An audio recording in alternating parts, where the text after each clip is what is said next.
Support for Central Florida Public Media comes from the University of Central Florida, offering their Masters of Science in Data Analytics program. Designed to enhance skills in data analysis and machine learning, the new Artificial Intelligence track offers specialized courses to deepen understanding of AI technologies and their applications. More at ce.ucf.edu/data. Artemis II is back on Earth. A new moonshot is underway. You're listening to Are We There Yet?, the radio show exploring space exploration. Hi, I'm Brendan Byrne.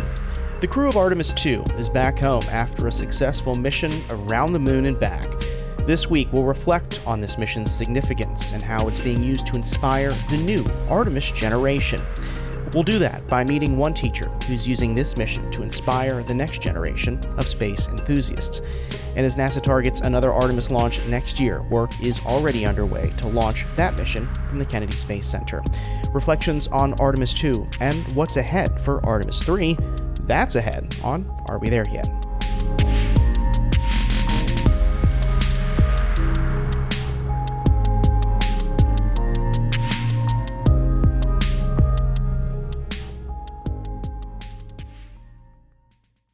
When the Artemis II mission lifted off April 1st from NASA's Kennedy Space Center, all eyes were eastward as the Orion capsule carried its crew of 4 on a moonbound mission that for more than 9 days captivated the public. The crew's poignant words on a new perspective on Earth were shared in news broadcasts, social media posts, and even at my local bar. The images of Earth from the moon, a view not seen by humans since 1972, took the collective breath away from us all here on the planet.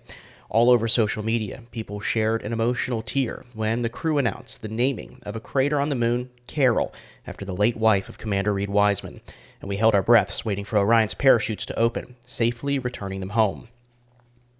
Artemis II brought us a shared sense of wonder, discovery, adventure, understanding, and place in this universe. To see so many people, even those who don't pay much attention to space news, captivated by this mission was an incredible sight to see. I see these things in many of the stories we cover on the Space Beat and on this podcast. Space exploration pushes our understanding of who we are and what we are capable of doing as human beings.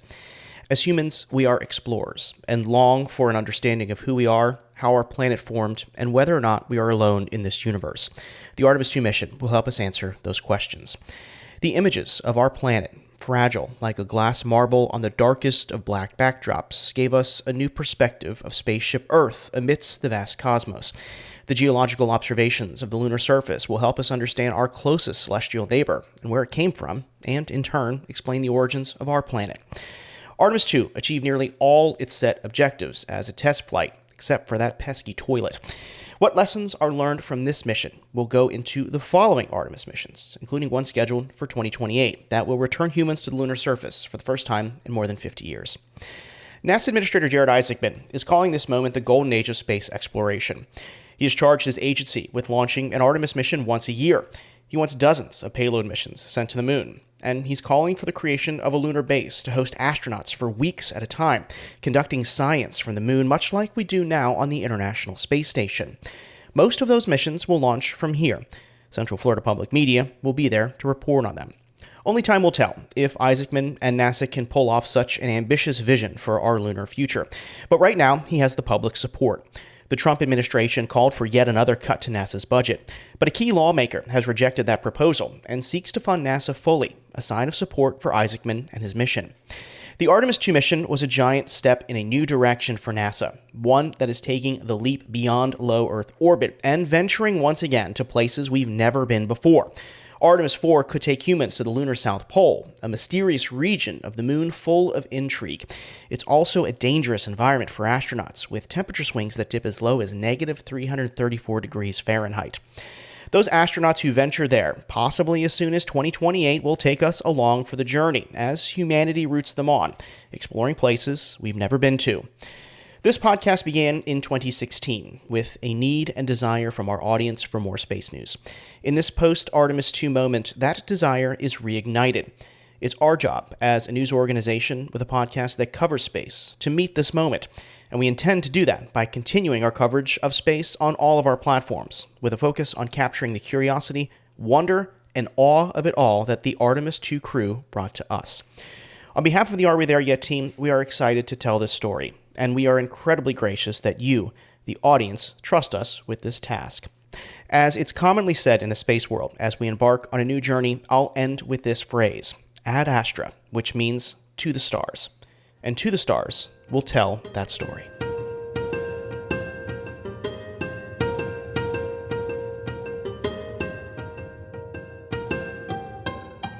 Along with captivating the public, Artemis II is inspiring the next generation of lunar explorers in the classroom.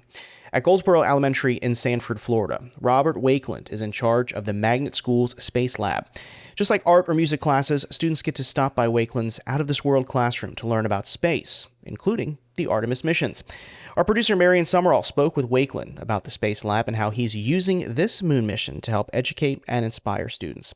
Here's part of that conversation now. Robert, thank you so much for taking the time to speak with me today. We are currently in what you call the Space Lab. In here, I have a scrolling LED screen that says, "We are the Artemis generation." And I've had that probably since Artemis I, where it's just getting ingrained in their head. They are part of the Artemis generation with the idea of, hey, it's not just about those 4 astronauts that are now have gone and returned to Earth. It is also about them, what they have the potential to go and eventually become as well. The main area when you walk in after my foyer is my my learning area. It's like more of the classroom setting, but then I also have like 3 other areas. One is the mission control, which set up to be like a mission control area because at one point this whole program was started because we were a NASA Explorer School program.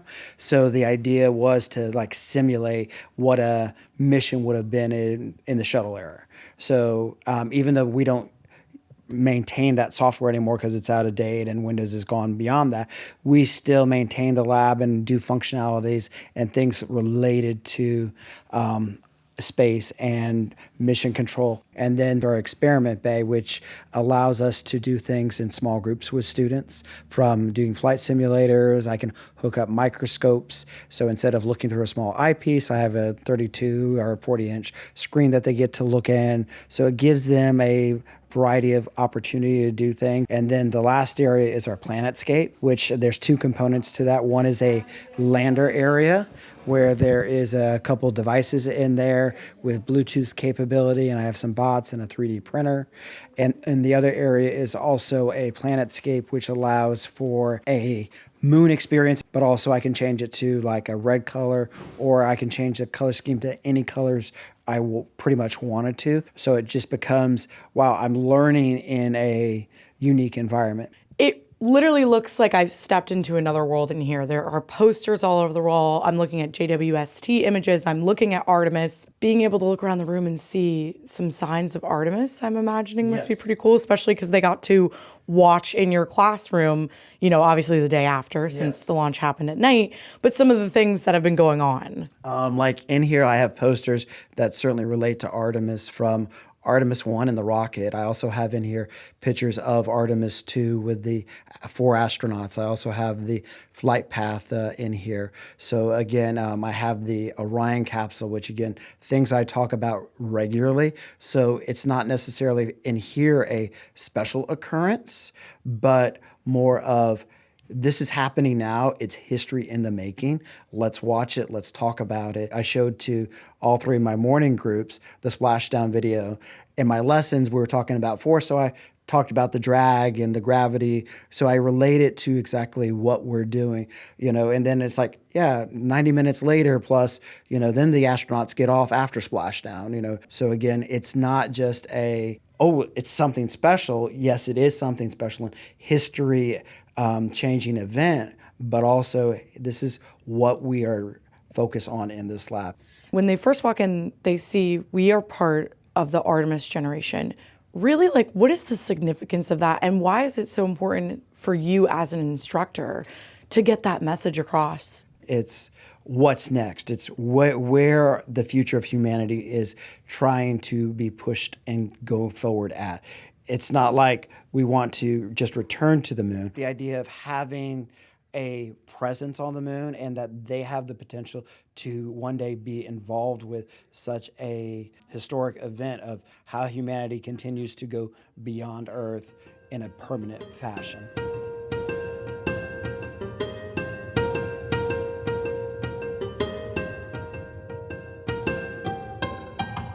You're listening to Are We There Yet?, the radio show exploring space exploration from Central Florida Public Media. You just heard from Goldsboro Elementary's Robert Wakeland, who is in charge of the Magnet School's Space Lab. Now we're turning the mic over to some young space enthusiasts. Our producer, Marion Summerall, spoke with 3 of Wakeland's 5th grade students, Theodore Brown, Shambhavi Singh, and Janelle Young, about what they took away from watching the crew of 4's journey around the moon. Here's that conversation now.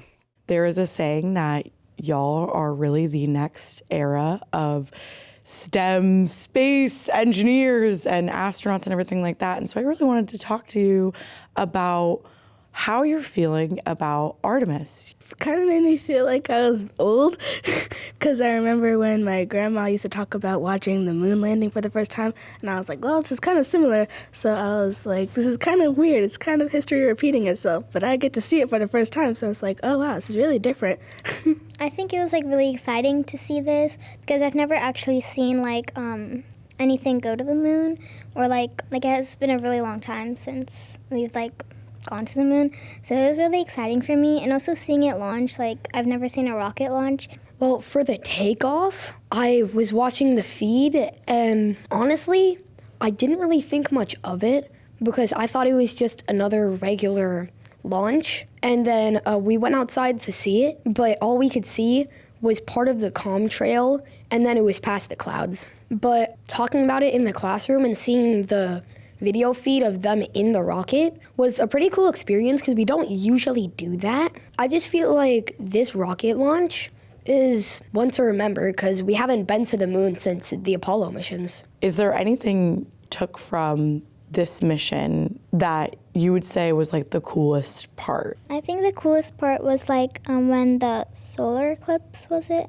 When it happened and they were like close to the moon and they saw it like on the dark side. Like I've never seen like a picture of that. So I think it was really cool to like see that. I feel like the funnest part, honestly, was when we were at lunch. They put up a huge video of what was happening on there, but it was really glitchy and everyone was laughing at it because it was like despicable when Gru was trying to steal the moon.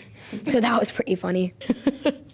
I think the coolest part was seeing them work in space. Like, they were just floating around doing their thing. Like, they knew what was going on. They knew what they were supposed to do, how they were supposed to do it. And then I was like, well, they must have trained and practiced so many times that they're just so normal in space. I would have been losing my mind. Like, what am I doing here? Was it cool to be able to come to school and talk about it with your friends and see, Mr. Wakeland have the different videos and kind of also just being in this environment? It's really fun and amazing because not a lot of other schools have the chance to experience this and get a head start on learning about all of space.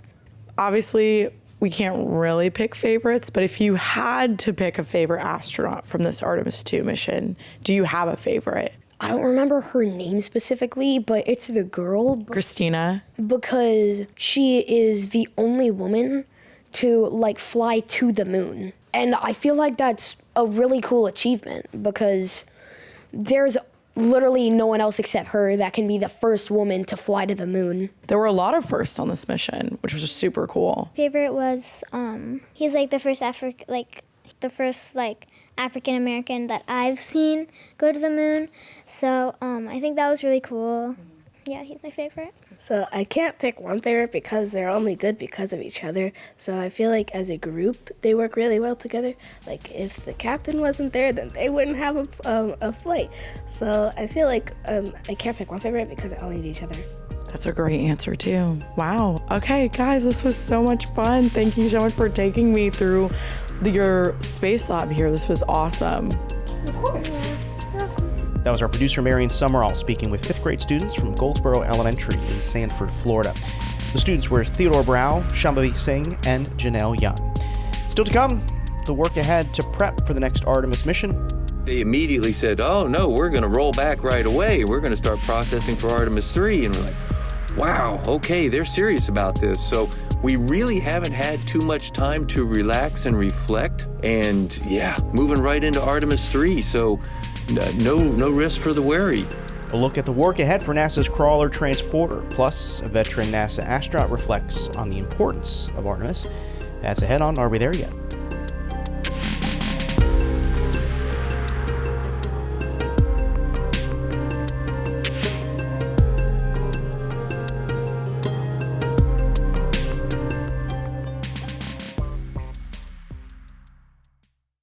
You're listening to Are We There Yet? From Central Florida Public Media. I'm Brendan Byrne. As we reflect on the impact of the Artemis mission, I wanted to speak with someone who has ventured off this planet. So we reached out to veteran NASA astronaut Winston Scott to talk about how this mission has inspired the public and how Artemis II is a stepping stone for the future of moon exploration at NASA. Winston, welcome back to Are We There Yet? Glad to be here. I've got to ask you, what are your feelings? I tell you what, I'm feeling so excited and so satisfied. I mean, it was an incredible mission. And one of the really good things I like about it, of course, the mission itself, but I really like the way the public, people everywhere, young, old, all over, really were excited about this. They followed it. I mean, people out at the tennis court were following it. People at my band gigs were following it. So it's really one of those monumental events that has galvanized a lot of people. And I'm really happy about that. Did that surprise you? No, it did not surprise me at all. I think people are looking for good, positive events. They're looking for events that will make them proud of the great country in which we live. We hear so much negative stuff on the news, but something like this just makes you realize what a great country we live in. Did you expect in your lifetime that you would see yet another moonshot? What does that reflect on the agency? Yes, actually, I did expect another moonshot. I was hoping for it sooner than this. I think we're going to have administrations in place for a while that are going to continue to value the space program and push it forward. And as you know, everything really depends on leadership in this country. We have an administration now that really is pushing space. Tell you what, I really like the fact that Jared Isaacman is the administrator. I met Jared on a Zoom call many years ago. I don't know him well personally, but I did have a personal call with he and his Inspiration 4 crew some years ago. And when his name was first put forward, I thought that he would be a good person for it. I think it's good that he is a pilot. He's an aviator. Now he's an experienced astronaut, but he doesn't come from the establishment that might have placed limitations on it. He comes from outside of the agency. And I think that's what we need at this time. So I think we have a great political administration. We have a good leadership in place. We always talk about outside of the box thinking. Well, you can't get outside of the box with inside of the box people. Did we ever think that there would be astronauts beyond the civilian space agency? It is wild, but it doesn't surprise me. When I left active duty in '99, I did 4 years at my university. Then I came here to Florida, to the Cape, and I directed the Florida Space Authority. It's now called Space Florida. It's the state space agency, and I think 14 states have space agencies. Anyway, I was pushing for then, 20-something years ago, not just me by myself, but myself and my team, we were pushing for what you see happening now. We were pushing for NASA to open up its facilities to private commercial companies, for the 45th Space Wing to open up the Eastern Range to private commercial companies. Jared Isaacman, like Elon Bezos and some others, we needed them to come in and to energize the space program and to make the space program affordable and make space more accessible. For people who are listening, don't get me wrong, I support a strong NASA. I think we need a strong national space program, a strong government space program to fund and conduct esoteric things. So we need a strong NASA, but we need leaders like Jared Isaacman, people who are not stymied or stifled by the paradigms that have politicized the agency over the years. I think we're getting away from that with the new breed of thinkers up there. Let's go back and look at this Artemis II crew, right? You've got the first person of color, the first woman, the first Canadian international participant to circle the moon. Reflect on that. What does that signify? You talk about accessibility for space. That seems to be that this is paving the way for accessibility and inclusion, isn't it? Absolutely. It's a testament to how far we've come in the space program and how far we've come in America. The barriers that were in place to people of color and women 50 years ago, 60 years ago are no longer there. Those barriers are gone. And we see an example of that with the Artemis crew. Not only do we see an example of that with the crew, but look at the mission control people and look at the press conferences. There's so many women in charge and so many people of color all throughout the agency. And of course, the International Space Station is up there. So we've got some 15 different nationalities represented in space. This crew brought attention to that there are no barriers anymore. The only barriers to people are incompetence. We live in a world now where if you're qualified, you can do it, and that's where we should be. I was very pleased with where I heard the crew members say, they wanted to focus on the great accomplishment of the mission and not focus on the color of a person or the gender of another person. I think this is just a great example of moving us into the future of how the togetherness of the country in which we live today. For both of your space shuttle missions, you were a mission specialist. Jeremy Hansen, Christina Cook were mission specialists on this mission. How would you rate their performance, mission specialist to mission specialist? Well, of course, from what I see, the performance was outstanding. I mean, tremendous. I think the whole crew, mission specialists, pilots, and so on, I think everybody's performance was outstanding. Now, if you ask them in privacy, they'll probably say, oh, yeah, well, I made a mistake over here on day 2. I made a mistake over there. Nobody's perfect. That's why we work in a crew. So I make a mistake, my buddy will catch it, or if he or she makes a mistake, I'll catch it. That's why we work as a crew. But from what I can see, the entire crew was just fantastic. And the mission specialists, of course, did their jobs in an incredible way. I was also pleased to see that everybody got to fly the vehicle. Jeremy and Christina also got to pilot the vehicle. Now, Jeremy, of course, is a pilot. He's a Canadian fighter pilot. And Christina, I don't know all of her background. She may have some flight experience, but they got to fly the vehicle as well, because we're trying to get to the place where vehicles are so user-friendly that almost anybody can handle them. And then back up, even though I'm the mission specialist in the space program, I was a Navy pilot by background. So I have a lot of first pilot time and fighters and helicopters and props and everything. So I could listen to Victor Glover and to Reed talk about the handling qualities of their capsule when they were doing the Prox Ops demonstration, and I could understand what they were saying. It sounded like it flew like a dream, right? He seemed very excited about that. Absolutely. Artemis III, what do you expect out of this one as it comes to public attention and public interest in the next Artemis III? Will this momentum continue? I believe so. I think people are going to pay attention to Artemis III, even though they're not going off to the moon. People will have remembered Artemis II not so long ago when this happens, and they will be watching because this is the next step. And it will still involve people. It'll involve people who are doing something that will allow us to go to the moon. And they know that the next flight is going to put people on the moon, put boots on the ground again. We've been speaking with Winston Scott, veteran NASA astronaut. Thank you so much for having me.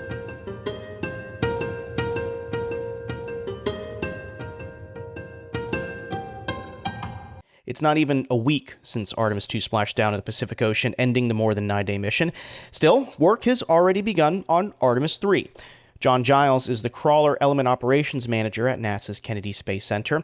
This week, his team will get to work bringing the empty mobile launcher back from its launch site and into the VAB to begin assembling the next SLS rocket to be used for the Artemis III mission. John, welcome to Are We There Yet? Oh, thank you. Your job is to get that mobile launcher from the VAB to the pad and then back again. So walk me through it, John. You get the all clear. The launch pad is in good shape for you and your team to come in with the crawler transporter. What is that process like? So the crawler is sitting right outside the pad gate, and we're waiting, like you said, kind of basically to get our all clear. Then they'll open the gates for us. We'll roll up the pad slope. We'll use a laser to line us up underneath so we're perfectly lined up. Then we will jack up just to about where we touch it, and then we'll start making connects and disconnects where we'll disconnect the facility power to the mobile launcher, and then we'll connect them to the crawler power. We'll disconnect any ECS ducts that are there, take platforms, access platforms that are in the way. We'll move all of them. We'll just make sure everything is clear and out of our way. Then when we get the all clear for that, we'll go ahead and jack up. We have to jack up there's some pins that are in the mounts that I believe are around 10 inches tall, so we'll jack up over 10 inches. We may go as high as 18 inches to clear everything. Then we'll roll out and take it away from the mounts off the top of the pad, and then we'll start lowering it back down. We want to get our center of gravity as low as possible before we go down the ramp, because as we're going downhill, we have to keep them level, which means the crawler's all the way down in the back and all the way elevated up in the front. So we'll go to the bottom of the pad. That's kind of our critical part there, because gravity's working against us there too. It wants us to pull that 22 million pounds down as fast as we can, but we can't allow that. And then once we get to the bottom, sometimes we'll stop for a few minutes, reconfigure a few things, and then we'll head for the rest of the way home on flat ground, which is a lot easier. I didn't realize that was such a steep slope until I was taken out there myself and got to see it. I mean, that is incredible that you're able to keep it level on such an incline. What do you know, what degree or how high that pad is? You stand back and look at it, and it doesn't look like much, but that brings the factor of gravity back in, and the crawler lets you know it's working a little harder to go up and down that slope. So pay a little closer attention when we're doing that portion of the trip. So you get to do it first on this time around, right? When you bring it out, that's kind of the last bit of breath holding, but now you get the hard part done at the beginning. It's exciting and yet high focused attention. You don't want to do anything wrong. You want to make sure everything goes perfect, which it has every time. Do you get to go a little bit faster because nothing is on top and it's lighter? So we will still hang right around our 0.82 miles per hour for the way home. We really only get to control our own speed when there's nothing on top of us. I mean, not even a mobile launcher, no vehicle, nothing. So then we can go whatever speed we want. We don't want to vibrate things any more than we have to. And many years ago, it was determined that 0.82 miles an hour was the smoothest speed. John, this signals the next chapter in human space exploration and NASA's lunar ambitions. Can you tell me what your team is feeling like? After all this hard work for Artemis II, everybody was kind of hoping, okay, we're gonna celebrate this achievement and this milestone. We're gonna take a few days off, and then they immediately said, oh no, we're gonna roll back right away. We're gonna start processing for Artemis III, and we're like, wow, okay, they're serious about this. So we really haven't had too much time to relax and reflect on Artemis II, other than thinking what a perfect accomplishment it was, and moving right into Artemis III. So. No rest for the weary. Thank you so much for joining us. Thank you. You're very welcome. That was John Giles, NASA's Crawler Element Operations Manager at the Kennedy Space Center. That's going to do it for this week's show. If you're not already, be sure to subscribe to the show's podcast feed so you never miss an episode. Do that on Apple Podcasts, Spotify, or really wherever you get your podcasts. Stay connected with this show. Follow us on social media. You can find us on Instagram and Facebook. We're at AWTY Space. If you got an idea for a future episode of the show, or you'd like to join us as a guest, reach out. Our email is arewethereyet@cfpublic.org. Are We There Yet is a production of Central Florida Public Media. Our intern is Orion Boone. Our producer is Marion Summerall. Editorial guidance from LaToya Dennis. Support for Are We There Yet comes from our listeners. Until next week, I'm Brendan Byrne. Thanks for listening.